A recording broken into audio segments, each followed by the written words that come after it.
Hello दोस्तों, क्या आपने कभी एक ऐसी जगह के बारे में सोचा है जहां सिर्फ बर्फ ही बर्फ हो और कोई इंसान ना रहता हो? जी हाँ, आज हम आपको एक ऐसी यात्रा पर ले जा रहे हैं जहां सूरज महीनों तक नहीं डूबता और ठंड इतनी कि लोहे को भी तोड़ दे। हम बात कर रहे हैं सफेद महाद्वीप अंटार्कटिका की। आज से करीब 200 साल पहले तक दुनिया को पता भी नहीं था कि नीचे कोई जमीन है। लेकिन सन 1820 में ऐसा क्या हुआ जिसने दुनिया का नक्शा बदल दिया? आइए जानते हैं आज की इस वीडियो में। प्राचीन ग्रीक दार्शनिकों का मानना था कि अगर उत्तर में जमीन है तो दक्षिण में भी उतनी ही जमीन होनी चाहिए ताकि पृथ्वी संतुलित रहे। उन्होंने इसे नाम दिया था टेरा ऑस्ट्रेलिस इनकॉग्निटा, यानी अनजान दक्षिणी भूमि। सदियों तक नक्शा बनाने वाले सिर्फ अंदाजे से यहाँ एक बड़ा महाद्वीप बना देते थे, जबकि किसी ने इसे देखा नहीं था। 1770 के दशक में मशहूर ब्रिटिश खोजकर्ता कैप्टन जेम्स कुक ने पहली बार अंटार्कटिक सर्कल को पार किया। उन्होंने 3 साल तक चक्कर लगाए, लेकिन उन्हें सिर्फ एक विशाल बर्फ की चट्टानें मिली। कुक ने अपनी डायरी में लिखा था, मुझे नहीं लगता इसके आगे कोई जमीन है, और अगर है भी तो वहां पहुंचना नामुमकिन है। उनकी इस बात ने कई सालों तक खोज को रोक दिया। लेकिन 1819 में रूस के जार अलेक्जेंडर प्रथम ने एक गुप्त मिशन शुरू किया। उन्होंने 2 अनुभवी कप्तानों फैबियन वॉन बेलिंगहॉसेन और मिखाइल लाजारेव को चुना। उनके पास 2 मजबूत जहाज थे, वोस्तोक और मिर्नी। उनका लक्ष्य वो कर दिखाना था जो कैप्टन कुक नहीं कर पाए, यानी कि दुनिया के अंत तक पहुंचना।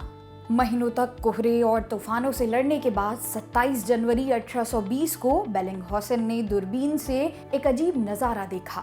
वो कोई तैरता हुआ बर्फ का टुकड़ा नहीं था, बल्कि बर्फ की एक विशाल ठोस दीवार थी जो मीलों तक फैली थी। उन्होंने दुनिया के 7वें महाद्वीप अंटार्कटिक को खोज लिया था। हालांकि खराब मौसम की वजह से वो जमीन पर पैर नहीं रख पाए, लेकिन उन्होंने इसे देख लिया था। दिलचस्प बात यह है कि इसी दौरान कुछ और लोग भी वहां पहुंच रहे थे। ब्रिटिश रॉयल नेवी के एडवर्ड ब्रेंसफील्ड और अमेरिकी शिकारी नथानिएल पामर ने भी कुछ ही हफ्तों के अंतर में अंटार्कटिक को देखने का दावा किया।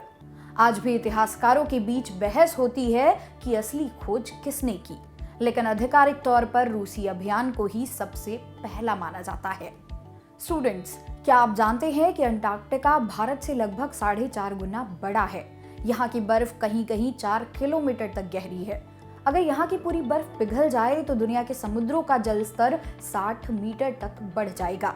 यह पृथ्वी का सबसे ऊंचा, सबसे शुष्क यानी कि ड्राई और सबसे ठंडा महाद्वीप है। खोज के कई सालों बाद 1895 में पहली बार इंसान ने इस बर्फीली जमीन पर कदम रखा।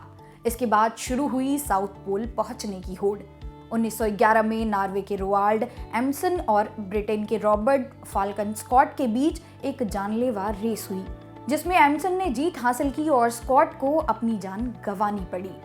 आज अंटार्कटिका किसी देश की प्रॉपर्टी नहीं है। 1959 में अंटार्कटिक संधि हुई, जिस पर भारत समेत 50 से ज्यादा देशों ने हस्ताक्षर किए। यहाँ कोई सेना नहीं हो सकती, कोई खुदाई नहीं हो सकती, यहाँ सिर्फ रिसर्च होती है।